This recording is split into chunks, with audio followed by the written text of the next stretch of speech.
Manoj Tiwari talk show में आपका स्वागत है।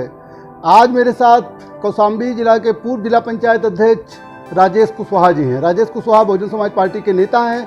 आज हमारी सहयोगी चांदनी साहू राजेश कुशवाहा जी से उनके राजनीतिक विचार और आगामी भविष्य में राजनीति में क्या करने जा रहे हैं उस पर बातचीत करेंगे। तो मेरा पहला ये सवाल है कि 2017 में आपके साथ क्या हुआ था? आप बहुत पुराने नेता हैं, क्या आपके साथ कोई राजनीतिक खेल खेला गया था? पहली बात तो मैं बहुजन समाज पार्टी का नेता नहीं हूँ, मैं एक अनुशासित कार्यकर्ता हूँ बहुजन समाज पार्टी का। नेता बनने जा रहा था 2017 में, लेकिन कुछ राजनीतिक ऐसी घटनाएं हुई। आदरणीय बहन कुमारी मायावती जी ने बुलाकर कहा कि चूंकि कुशवाहा मौर्य साक्या सैनी समाज से भारतीय जनता पार्टी ने केशव प्रसाद मौर्य को पार्टी का प्रदेश अध्यक्ष बना दिया है, अब तुम्हें कुशवाहा मौर्य समाज के लोग वोट नहीं देंगे, तुम चुनाव हार जाओगे। ये कह के आदरणीय बहन कुमारी मायावती जी ने हमारा टिकट काट दिया। हम बहन जी से अपनी बात बहुत बलपूर्वक रख रहे थे। वहाँ पर सरोज जी थे, हम थे, तो और तीसरा कोई नहीं था। सरोज जी से हमको यही बात खराब लगी कि जब हम बहन जी से अपनी बात रख रहे थे तो बहन जी हमारे ऊपर नाराज़ हो रहे थे। तो हमने बहन जी से कहा, बहन जी ने डांटा कि तुम मुझसे बहस कर रहा है। मैंने कहा नहीं बहन जी, मैं आपसे बहस नहीं कर सकता हूँ, मैं कार्यकर्ता हूँ, अपनी बात रख रहा हूँ। लेकिन सरोज जी ने हमारी एक नहीं सुनी, न बहन जी से कोई पैरवी करी। ये चीज़ हमको नागवार गुजरी। कहा जाता है कि आप इंद्रजीत सरोज जी के बहुत खास हैं, तो वो इस समय आप समाजवादी पार्टी में हैं, तो उनका सहयोग आपको कैसे मिलता है? सरोज जी का सहयोग हमको नहीं मिलेगा तो हमारा ही सहयोग कहाँ सरोज जी को मिलेगा? ये तो एक दूसरे के हम पूरक थे, और हम जब से दोनों अलग अलग हुए हैं तब से आप परिणाम भी देख रहे हैं।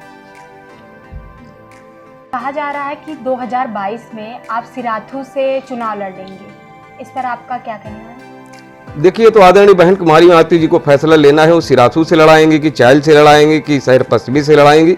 आदरणीय बहन जी का जहाँ से आदेश होगा वहाँ से हम चुनाव लड़ने के लिए तैयार हैं। वहीं सिराथू से उप मुख्यमंत्री जी केशव प्रसाद मौर्य या उनके बेटे योगेश जी चुनाव लड़ेंगे, तो उनके सामने आप अपने आप को कहाँ देखते हैं? देखिए, उत्तर प्रदेश में इसमें भारतीय जनता पार्टी के खिलाफ जन आक्रोश है।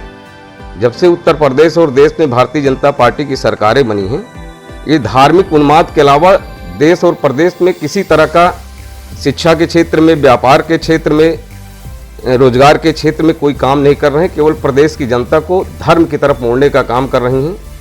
इसलिए प्रदेश में अभी चूंकि 1.5 साल की सरकार है भारतीय जनता पार्टी की, कार्यकर्ता और जनता बोल नहीं रही है। आम जनता भारतीय जनता पार्टी की नीतियों से त्रस्त है और बहुजन समाज पार्टी की नेता आदरणीय बहन कुमारी मायावती जी की तरफ देख रही हैं। क्योंकि बहुजन समाज पार्टी की जब सरकार बनती है, देश में विकास बहुत तेजी से होता है। गुंडे माफिया उत्तर प्रदेश छोड़कर चले जाते हैं और सभी जाति धर्म और मजहब के लोगों को राजनीतिक भागीदारी, सामाजिक भागीदारी सब कुछ मिलता है। इसलिए लोग बहुजन समाज पार्टी की तरफ देख रहे हैं।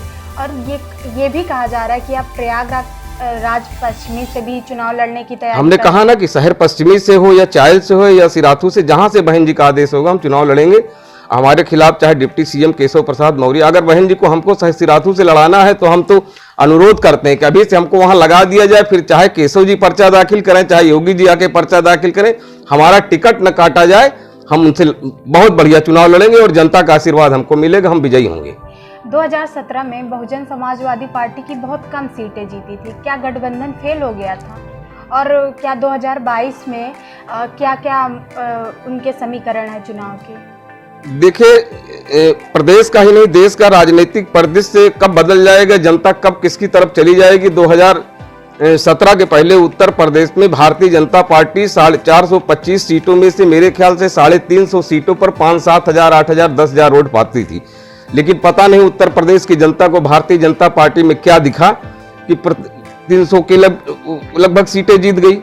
उसी तरह और ठगा हुआ महसूस कर रही प्रदेश की जनता। भारतीय जनता पार्टी की सरकार बनवा के ठगा हुआ महसूस कर रही।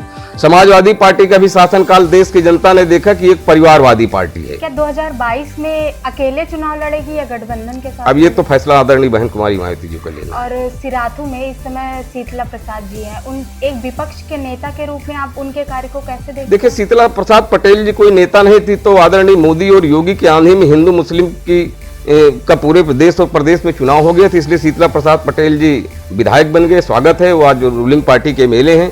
हमारी और शीतला प्रसाद पटेल जी की कोई लड़ाई ही नहीं है। वो हमको कहीं दूर दूर तक सिराथू में नहीं पाएंगे। हम कह तो रहे हैं शीतला प्रसाद पटेल को भारतीय जनता पार्टी लड़ावे और बहुजन समाज पार्टी हमको लड़ावे, फिर देखिए सिराथू का परिणाम। रुकते हैं एक छोटे से ब्रेक के लिए।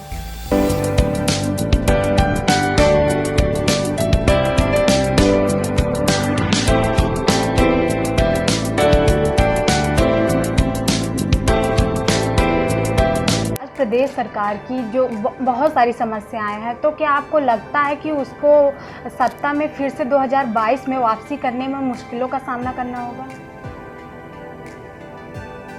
देखिए, भारतीय जनता पार्टी का 3.5 साल से ज़्यादा का कार्यकाल पूरा हो गया, हमको तो उनका कोई कार्य दिखाई ही नहीं दे रहा है। जिन मुद्दों पर उत्तर प्रदेश और देश में भारतीय जनता पार्टी ने सरकार बनाया था, उन मुद्दों को छोड़कर ये दूसरी तरफ भटक गई हैं। आपको सिराथू और शहर पश्चिमी से क्या क्या समस्या लगती है? सिराथू शहर पश्चिमी भी उत्तर प्रदेश का ही एक अंग है। पूरे प्रदेश की वही समस्या है, जो सिराथू की वही शहर पश्चिमी की वही चाइल्ड की है। बेरोजगारी, महंगाई, भ्रष्टाचार, गुंडाराज, माफिया राज। जिन मुद्दों पर आए थे कि अब की बार न गुंडा राज न भ्रष्टाचार, अब की बार भाजपा सरकार, वो 5 गुना बढ़ गया। क्या लगता है कि विकास के मुद्दे एकदम खत्म हो गए? विकास के मुद्दे शून्य हैं। हाँ, अब सिर्फ भावनात्मक मुद्दे ही भावनात्मक मुद्दे हैं। और देखिए, हम न मंदिर के विरोधी हैं न मस्जिद के विरोधी हैं। मंदिर बनना चाहिए तो मंदिर का, आप ये बताइए, मंदिर की समस्या जो थी वो कहां से खत्म हुई? आरएसएस वालों ने खत्म कराया, या बजरंग दल वालों ने खत्म कराया, या भारतीय जनता पार्टी ने खत्म किया, या जो भी भारतीय जनता पार्टी के तमाम विंग थे इनसे खत्म हुआ? अगर उस समस्या का अंत हुआ तो संविधान से हुआ, सुप्रीम कोर्ट से हुआ। तो देश चलेगा संविधान से चलेगा कि आरएसएस के एजेंडे से चलेगा? आज आपको लगता है कि विधायक के सारे काम खत्म हो गए हैं, विधायक के विधायी काम को छोड़कर वह अन्य काम करते हैं, इस पर क्या कहना है आपका? इस सरकार में विधायक है नहीं, तो वन मैन शो पार्टी हो गई। खाली योगी जी सरकार चला रहे हैं। आप देखिए, कोविड-19 से लड़ने के लिए किसी मंत्री का मंत्रिपरिषद का साथ नहीं लिया, उन्होंने 11 लोगों के अधिकारियों की टीम बनाई, उन्हीं के साथ पूरे प्रदेश में कोरोना से लड़ रहे हैं। जबकि आजकल कहा जा रहा है कि बसपा अध्यक्ष बीजेपी की बोली बोल रही हैं, इस पर आप क्या कहना चाहेंगे? ये तो विरोधियों का दुष्प्रचार है।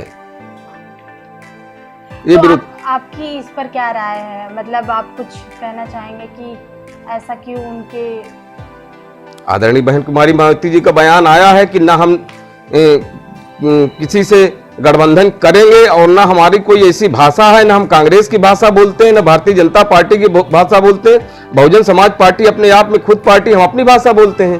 क्या आपको लगता है बीजेपी अलग अलग लड़ना, बीजेपी को वॉक ओवर देना होगा? ऐसा कुछ नहीं है। बहुजन समाज पार्टी ने अपने बलबूते पर पूर्ण बहुमत की सरकार बनाई है। 2022 में फिर अपने बलबूते सरकार बनाएगी। राजेश कुशवाहा जी, ये बताइए कि आप प्राथमिक विधायक होने के बाद आपके क्षेत्र के कार्य क्या होंगे? देखिए, सबसे पहले किसी विधायक की जिम्मेदारी होती है सर्व समाज के लोगों के लिए 24 घंटे उपलब्ध रहना, उनके हर सुख दुख में शामिल होना, जो भी उनकी समस्याएं हैं उनके निदान के लिए। आप कितना मौजूद रह पाते हैं लोगों की समस्याओं के बीच में? आप कोरोना में कितने ज़्यादा सहयोग किए हैं लोगों की मदद करने के लिए? देखिए, कोरोना काल में जब लॉकडाउन था तब हमने गरीबों के बीच में पैकेट बंटवाने का काम किया। ठंडी आई थी, जब भीषण ठंडी पड़ रही थी तो हमने अलाव जलाने का काम किया पूरे जिले में। और जब हम जिला पंचायत अध्यक्ष थे तो पूरे जनपद में जलवाने का काम करते थे। गरीबों में कंबल वितरण का काम करते हैं। बाकी हमारी इस समय कोई नैतिक जिम्मेदारी ही नहीं है कि हम आम जनता के लिए कुछ कर सकें। जो भी एक बहुजन समाज पार्टी के अनुशासित कार्यकर्ता होने के नाते जो हमारी जिम्मेदारी है उसका हम समय समय पर निर्वहन करते रहते हैं। आपका इंद्रजीत सरोज से अब भी व्यवहारिक संबंध है या निजी व्यवहार भी खत्म है? सरोज जी के बारे में न पूछा जाए तो ज़्यादा बेहतर है। राजनीति में सबसे ज़्यादा पैसा काम आता है? आपको लगता है कि सबसे ज़्यादा पैसा काम आता है? मेहनती नेता दब जाते हैं? नहीं, ऐसा नहीं है। पैसा खुदा तो नहीं, लेकिन खुदा कसम पैसा खुदा से कम भी नहीं है। लेकिन पैसे से आप राजनीति नहीं कर सकते हैं। अगर जनता आपके साथ है तो आप राजनीति कर सकते हैं। तो उत्तर प्रदेश के सरकार के बारे में इस समय आप कुछ कहना चाहेंगे? सरकार कहाँ चल रही है मैडम? आपको लग रहा है उत्तर प्रदेश में सरकार के बारे में कुछ तो बताइए, आपको जो अच्छा लगे। देखिए, वोट लेने के लिए हमको हिंदू बनाया गया। सभी जाति धर्म मजहब के लोगों ने भारतीय जनता पार्टी को हिंदू के नाम पर वोट दे दिया। हिंदू मुस्लिम करके ये चुनाव लड़े और जब भागीदारी देने के बात आई तो सारी जातियों में बट गए। वो चमार है, वो पासी है, धोबी है, यादव है, पाल है, पटेल है, रही है, गड़रिया है, कुर्मी है, मुराई है। जातियों में बांट दिए। वोट लेने के लिए हम हिंदू हो जाते हैं और वोट लेने के बाद काम खत्म हो जाता है। हाँ, तो आपका 2022 में कुछ ऐसा मुद्दा हो जो अलग हट के हो, ऐसा कुछ है 2022 में कुछ ऐसे मुद्दे? उत्तर प्रदेश से गुंडे माफियाओं का अंत करना है, विकास की गति देना है। आदरणीय बहन कुमारी मायावती जी के शासनकाल को उत्तर प्रदेश की जनता ने देखा है, वही फिर से एक बार हम वो सरकार बनाना चाहते हैं और जनता को दिखाना चाहते हैं कि इस प्रदेश को अगर कोई चला सकता है तो बहुजन समाज पार्टी की नेता बहन कुमारी मायावती जी चला सकती हैं। आप कौशाम्बी और प्रयागराज की जनता को क्या संदेश देना चाहते हैं? देखिए, प्रॉपर कौशाम्बी जनपद दलित बाहुल्य जनपद है। तीनों सीट बहुजन समाज पार्टी का अजय दुर्ग था। कुछ कारणवश पार्टी के बड़े नेताओं की वजह से वो दुर्ग ढह गया है और निश्चित रूप में 2012 में कौशाम्बी की तीनों सीट हम जीतने का काम करेंगे। रही बात प्रयागराज की, प्रयागराज नहीं, इसको हम इलाहाबाद ही कहेंगे, क्योंकि ये भारतीय जनता पार्टी की सरकार काम नहीं करती, केवल नाम बदलने का काम करती है। इलाहाबाद की सभी सीटों पर बहुजन समाज पार्टी बढ़िया लड़ाई लड़ने का काम करेगी। और इलाहाबाद, प्रयागराज और कौशाम्बी की बात न करिए, पूरे उत्तर प्रदेश में इस समय जनता, सर्व समाज की जनता आदरणीय बहन कुमारी मायावती जी की तरफ देख रही है। आप देखिए, उत्तर प्रदेश में कहने के लिए ब्राह्मणों की सरकार है, लेकिन सबसे ज्यादा हत्याएं ब्राह्मणों की हो रही है। आज परशुराम जी की मूर्ति लगाने के लिए समाजवादी पार्टी कह रही है कि हम 108 फुट की ऊंची मूर्तियां लगाएंगे। जब इनकी सरकार थी उत्तर प्रदेश में तो तब क्यों नहीं लगा दिया? और ब्राह्मण समाज उत्तर प्रदेश का देख रहा है और देख चुका है कि भारतीय जनता पार्टी की सरकार में ब्राह्मण समाज को क्या हिस्सेदारी मिली है और समाजवादी पार्टी की सरकार ने ब्राह्मण समाज के लोगों को राजनीतिक हिस्सेदारी देने का काम किया। वहीं बहुजन समाज पार्टी की सरकार में आदरणीय बहन कुमारी मायावती जी के नेतृत्व में ब्राह्मण समाज को जो मान सम्मान, भागीदारी, हिस्सेदारी मिली है, वो भी आकलन करने की जरूरत है। इसलिए ब्राह्मण समाज जागरूक कौम है, ये देख रहा है कि हमारा मान सम्मान कहाँ सुरक्षित है और हमको कौन भागीदारी देगा। इसलिए मेरा मानना है कि ब्राह्मण समाज के लोग भारी पैमाने पर 2022 में बहुजन समाज पार्टी के साथ आने का काम करेंगे। जिस तरह से 2007 में ब्राह्मण समाज ने दिखा दिया था कि ब्राह्मण समाज बहुजन समाज पार्टी के साथ था, आज फिर 22 में आने का काम करेगा और हम पूर्ण बहुमत की सरकार बनाएंगे। जी, आपका बहुत बहुत धन्यवाद हमारे टॉक शो में बात करने के लिए। जैसा कि आपने देखा, अभी हमारी सहयोगी चांदनी साहू को राजेश कुशवाहा जी ने इंटरव्यू दिया। राजेश कुशवाहा ने कहा कि अगर सिराथू से केशव प्रसाद मौर्य उनके लड़के भी आ जाएं तो उनको भी वो हराने का काम करेंगे। भारतीय जनता पार्टी की सरकार से पूरी तरीके से जनता ऊब चुकी है और आगामी 2022 में बहुजन समाज पार्टी की सरकार बनने जा रही है। आगे भी हम आपको ऐसे ही तमाम नेताओं से मुलाकात करवाते रहेंगे। देखते रहिए।